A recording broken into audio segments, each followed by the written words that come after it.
سلام رفقا، من کوروشم و اینجا نورس رایده. امروز اومدیم با یک نام آشنا ولی ظاهر نه چندان آشنا واسه ما.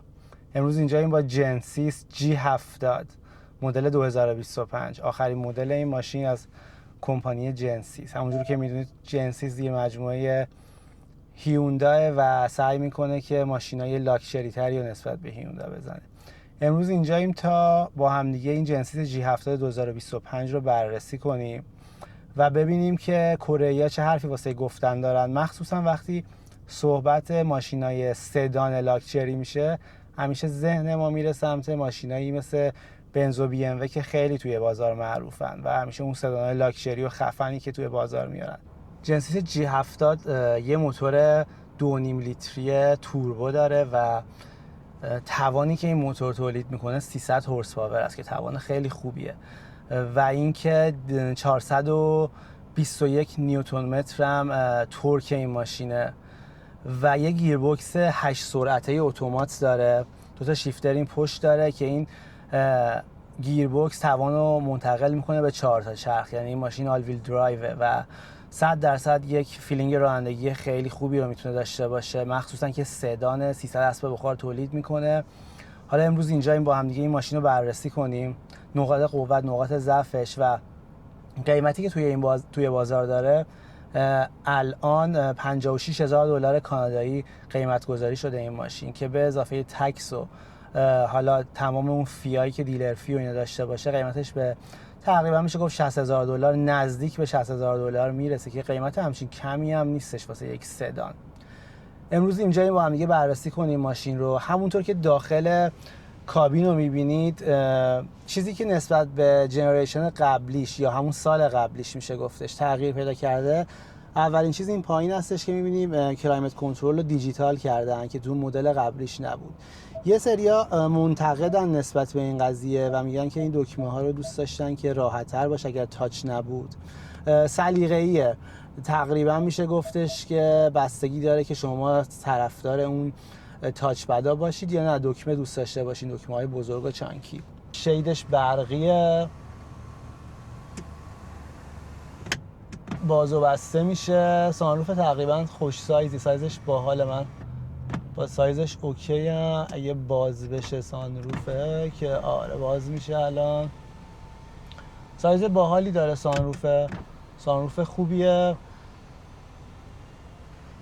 صندلیای چرم و دوختای باحال جنسیس رو می‌بینید. این یه تیکه یه آلت پلاستیک داره و نوع فرم صندلیاش، چون صندلیاش خیلی بزرگ و همچین خیلی پت و پهن از بغل و خیلی راحت توش شما قرار میگیری و اینجوری شما رو بدنتون رو کاور میکنه. من صندلیاشو دوست دارم. یه آلت کنسول داریم اینجا که کنسوله نه چندان بزرگ نیستش، خیلی جا نداره. یه یو اس بی فست شارژ اینجا داریم، کاپ هولدر داریم، ترمز پارک برقی، اتو هولد داره اینجا که ماشین رو خودش نگه میداره. دوربین دنده عقب رو شما میتونید اینجا داشته باشین. متاسفانه توی این تریم دوربین 360 نداره چون این تریم استاندارد ماشینه. حالت پارک داره اینجا که حالا سنسورهای پارک رو فعال میکنید. درایو مود داره که 1، 2، اولیش حالت اکونومیه، دومیش کامفورت، اسپورت پلاس و کاستوم. حالا روی اسپورت و اسپورت پلاس امروز ما خیلی با این ماشین کار داریم، ببینیم که اون 300 اسب بخار توان تولید میکنه یا نه. دنده‌شو من دوست دارم، کلا من فن دنده هایی هم که اینجا باشه، روی مثل مرسدس بنز خیلی دوست ندارم دنده ها اینجا قرار میگیره. کلایمت کنترل رو بهتون توضیح دادم. یه اسکرین مستطیل شکل باحال داره اینجا که میشه گفتش چیزایی که روش من الان دارم میبینم بیلتین نویگیشن داره، خود نویگیشن ماشین هستش. یه نکته منفی که توی ماشین من متوجه شدم اینه که شما اپل کارپلی و اندروید اوتو رو نمیتونید بدون سیم داشته باشین که خیلی ضایع است واسه یه ماشینی تو این سبک و تو این لول که شما باید حتما سیم رو وصل کنید. این پایینم یه دونه شارژر وایرلس داریم و سیستم صوتی باحالی هم که داره رو امروز با هم دیگه واسه اولین بار میریم تو چنلمون چک کنیم، ببینیم که سیستم صوتی ماشین چجوریه و اصلا سیستم صوتیش باحال هست یا نه.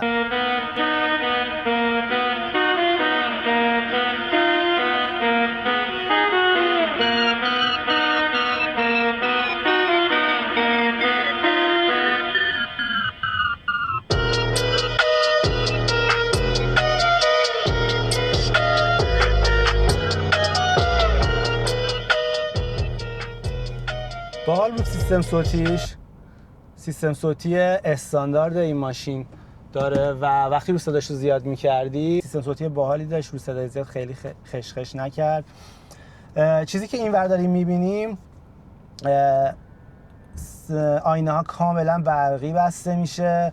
2 تا حالت مموری داریم اینجا، 3 تا نداره، 2 تا داره این ماشین. ست میشه اینجا. این ور که دکمه های حالا تنظیم آینه هست و چیز خاصی نداره. ارگونومی فرمون، این آرم جنسیس رو من خوشم میاد، یه وایب لاکچری توری باحالی میده. 2 تا شیفتر پشت فرمون داریم. جنس شیفترها آهنی نیست، پلاستیک خیلی سفته. ارگونومی فرمون جالبه. چیزی که اینجا هستش اینه که فرمون کاملا برقیه. اینو من تو مرسدس بنز CLA 250 که بررسی کردم این نبود. حالا امروز با هم دیگه این ماشین رو بررسی میکنیم ببینیم که اصلا ارزش خرید نسبت به CLA داره یا نداره. کنترلش آداپتیو، لاین اسیست داره و اینکه تا اینجا این بود از آپشن‌های داخل ماشین. چیزی که خیلی توجه منو جلب کردش که صندلیاش بودش که فرم صندلیاش خیلی باحاله. صندلی‌ها کامل برقیه. حالا با هم دیگه از بیرون میریم میبینیم، یه دوری بریم بیرون ماشین بزنیم، بریم بیرونش رو ببینیم که بیرون ماشین چه شکلیه.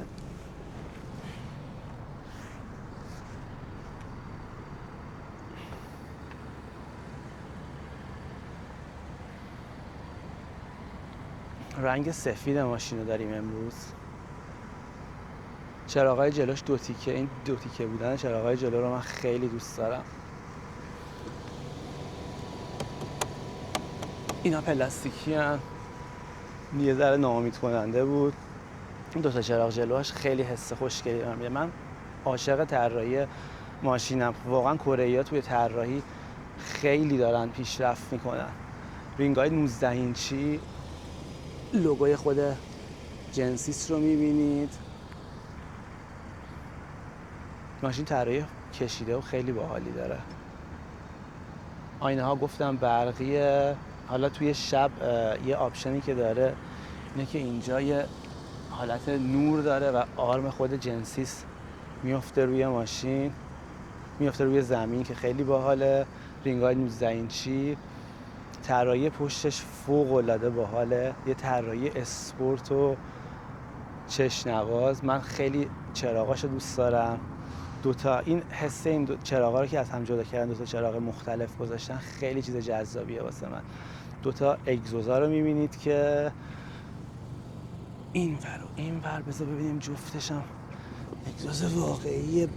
بله، جفت اگزوزای واقعی ماشین هستش. جنسیس G70. این لوگو آلویلش رو من دوست دارم، 2.5 توربو. طراحی خیلی شیکی داره این ماشین واقعا. چراغاش 2 تیکه بودن چراغا رو من خیلی دوست دارم. سقفش گفتم بهتون از لحاظ کشیدگی ماشین یه سدان جذابه واقعا. رینگای خوشگلیه ولی میتونید رینگاش هم عوض کنید. توی تیم‌های مختلف رینگای متفاوتی میگیرین.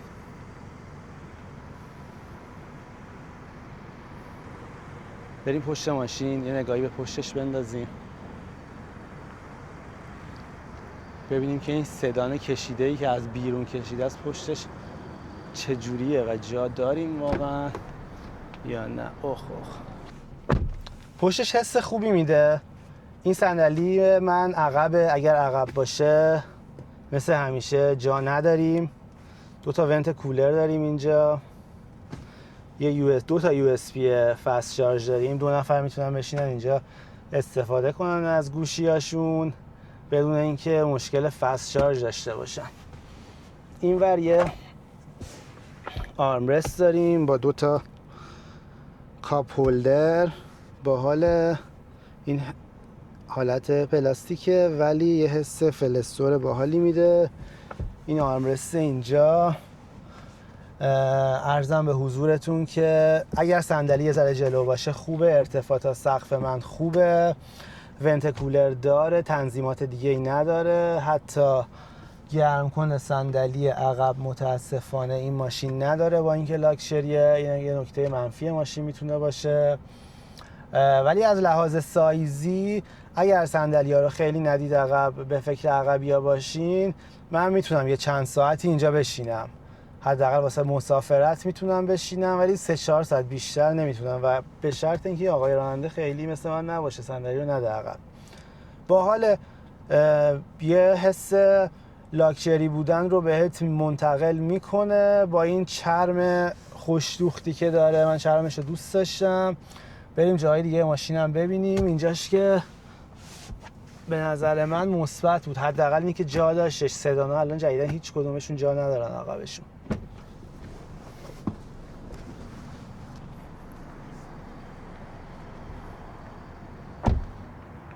این موتورش هم با هم یه نگاه بندازیم. 300 اسب بخارم امروز بنزین تو جاده ببینیم.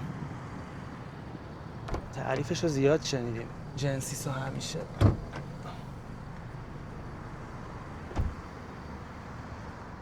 چراغای الیدیش خیلی باحاله، هم عقب هم جلو، جفت چراغاش 2 تیکه کار شده و خیلی حس جذابی میده.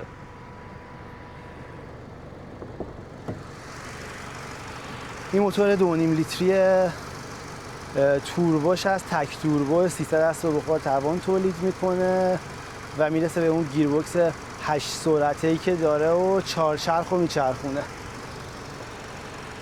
2 تا کاورا خیلی باحاله اینجا، حس اسپورت بودن جالبی به ماشین داده. آدم اسم میکنه این ماشین رو اومدن پیکربندی کردن، یه جورایی باحال بود.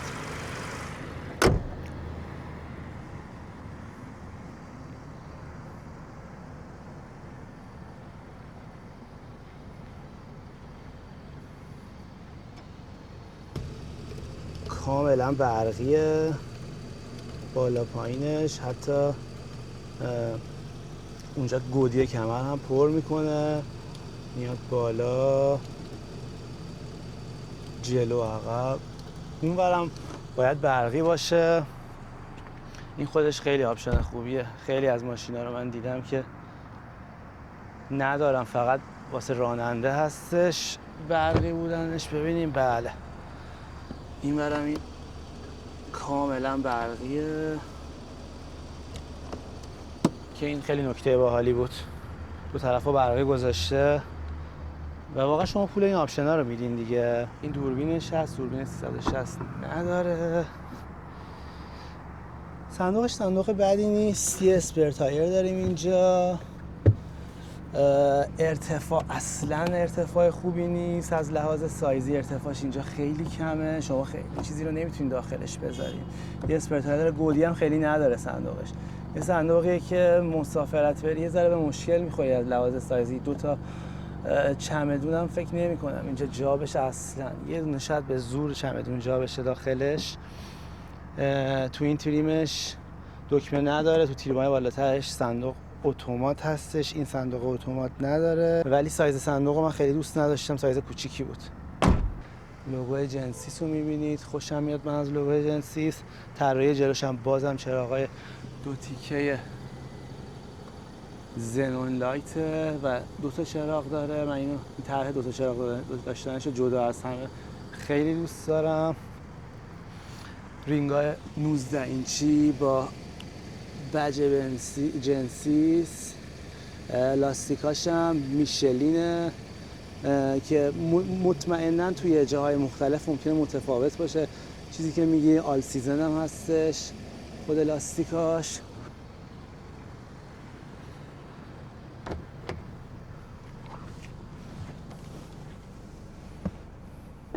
گرم کن و سرد کن صندلی جلو داره، عقبی‌ها رو اصلا خیلی اهمیتی بهشون قائل نشدن متاسفانه، ولی گرم کن صندلی رو ما داریم اینجا و سرد کنم داریم که خودش یه آپشن خیلی خوبیه.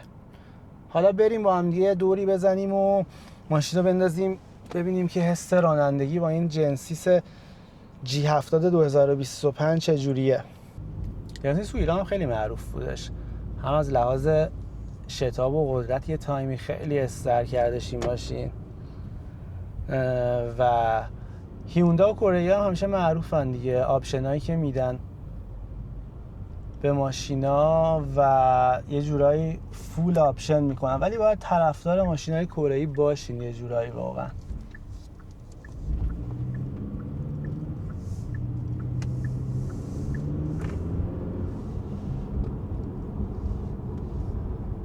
بریم روی مود اسپورت، معافش میکنیم و کابین فوق العاده کم صدا،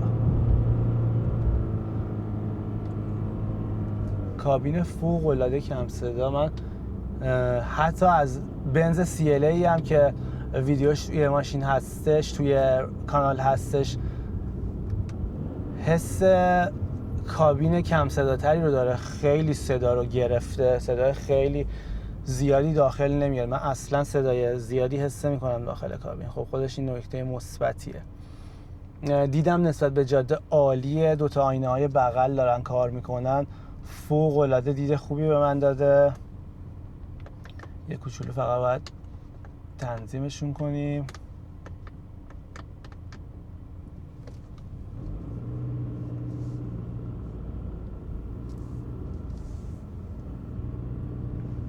سواری خیلی نرم، جلوی ماشین مکفرسون و عقبم مالتی لینک سیستم ساسپنشنش، ولی همچین چیزی رو روی CLA هم من تست کرده بودم، همچین ساسپنشن سیستمی داشتش، ولی این جنسی الان به من خیلی حس نرم تری میده.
اصلا توقعشو نداشتم که اینجوری میخوبم کنه و یه جای اولش هم که گاز دادم قشنگ منو چسبوند و خیلی دوستش داشتم.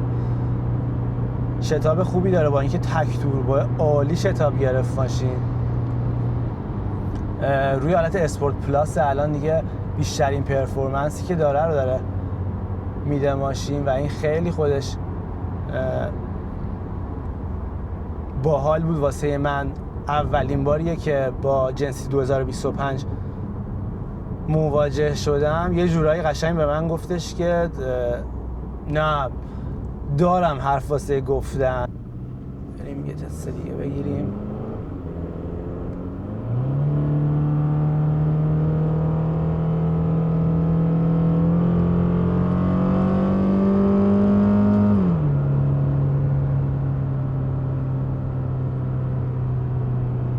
صداش عالی، شیفتراش هم فوق العاده ریسپانسیون و ماشین رو راحت به سرعت میرسونن. شما اون حس رانندگی اسپورت رو به کامل میده این ماشین. من دوستش داشتم رانندگی باشه، رانندگی هم فوق العاده نرمه، سیستم ساسپنشن تعلیقش عالی داره کار میکنه. بزنیم تو دوباره ببینیم ماشین میخواد چی کار کنه واسه همون.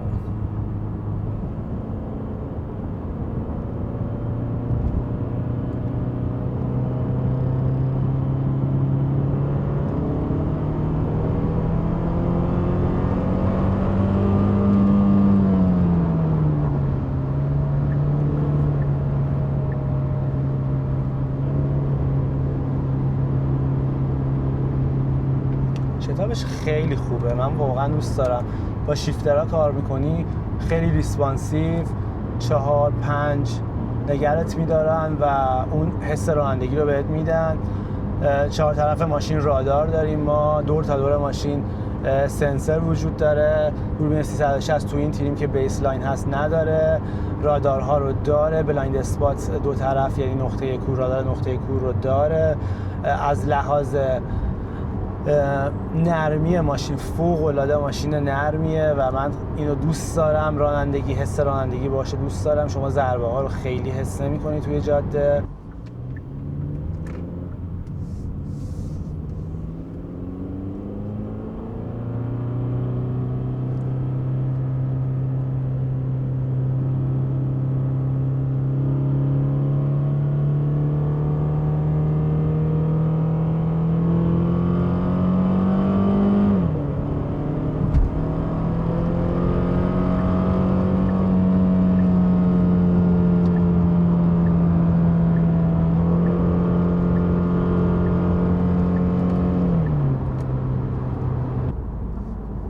سر پیچه هم که نگم براتون، راحت دیگه. من جاده چالوس دوست دارم با این ماشین بشینم، خیلی ماشین نرمیه و پسنجرها مطمئنا مسافرها حالت تهوع نمیگیرن. ترمزهای دیسکی، 4 تا ترمز دیسکی داره. اصلا حس نکردم که ماشین داره از زیر پام در میره به هیچ وجه. یعنی خیلی راحت، از لحاظ نرمی راحت بود ماشین. نکات منفی زیاد داره. قیمت خود ماشین واسه من نکته منفیه تقریبا. قیمتش بالاه و من ترجیح میدم. دیزاین توش خوشگله، باحاله، ولی آنچنان حس لاکچری بودن رو به من منتقل نمی‌کنه. صندلیاش عالی بودن، دوست داشتم. حس رانندگی، شتابش فوق العاده خوب بود. آپشنایی که باید داشته باشه رو داشت. عقب من نمیدونم چرا ماشین سدان توی این رنج قیمت گرم کننده صندلی نداره. بیلتی نویگیشن داره، عالی. یه سری دکمه اینجا داره که دکمه مدیا، ستاپ، رادیو، نویگیشنش رو اینجا وقتی بزنید میاره بالا، یعنی مپو بزنید مپو میاره بالا که بیلتی نویگیشن خودش. موقعی که جایی که آنتن نداشته باشین بهتون مپ و نقشه رو میده، ولی به خوبی گوگل و سیستم های نویگیشن گوگل کار نمیکنه.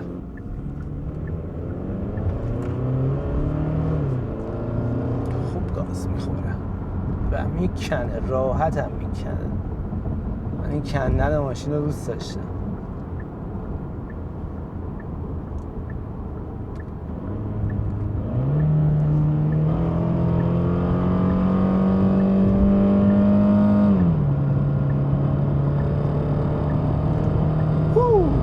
عالی بود. کله آقای جنسیست. نه دوست داشتم اینو. این ماشینو یه جورایی انقدر شتابش زیاد بود، یه جایی خودم هم میگفتم که در نره از زیر پام. نه شتاب عالی، با اینکه تک توربوه. واقعا 11 و 6-7 توی شهره و 8 و خورده 8 و 3-4 هم توی اتوبان میسوزونه و مصرف توتالش یه جورایی هولوش 10-10.5 هستش مصرف این ماشین. و بنزین پریمیوم شما باید بزنی، بنزین خوب باید بزنی. این ماشین رو 60 لیتر باکش جا میشه. از لحاظ مصرف هم مصرف کمی نداره، هایبرید هم نیستش این ماشین و مصرفش نسبتاً بالاه. چیزی که خیلی واسه من خوب بود یکی ساسپنشن سیستم تعلیقش بود. ماشین آل ویل درایو بود و این خودش خیلی کمک میکرد. چیزی جالبی که داره دکمه پارکینگشه که اینجا شما دیگه نمیرید روی پارکینگ، دکمه رو میزنید و روی پارکینگ برمیگرده، حالت پارکینگ. ترمز پارکش برقی اینجا هستش. بریم با هم دیگه یه دوری بیرون ماشین بزنیم. ولی کره‌ای‌ها واقعا توی طراحی خیلی جلو افتادن. من حتی طراحی کره‌ای‌ها رو از ماشین ژاپنی از لحاظ طراحی بدن، شکل ظاهری خیلی دوست دارم. حالا یه سری از اولد اسکول ترجیح میدم ماشینا باشن. دمتون گرم که این ویدیو رو امروز با من دیدید. امیدوارم که مثل همیشه اون حس رانندگی رو باهاتون منتقل کرده باشم و شما هم متوجه شده باشید مثل من که این ماشین چه سوال رانندگی داره و نکات مثبت و منفیشو با هم دیگه جانانه و درست حسابی بررسی کرده باشید. دمتون گرم. نظراتتون واسه من توی کامنت ها حتما بنویسید. مرسی که این ویدیو رو با من دیدید. تا یه ویدیو دیگه، فعلا.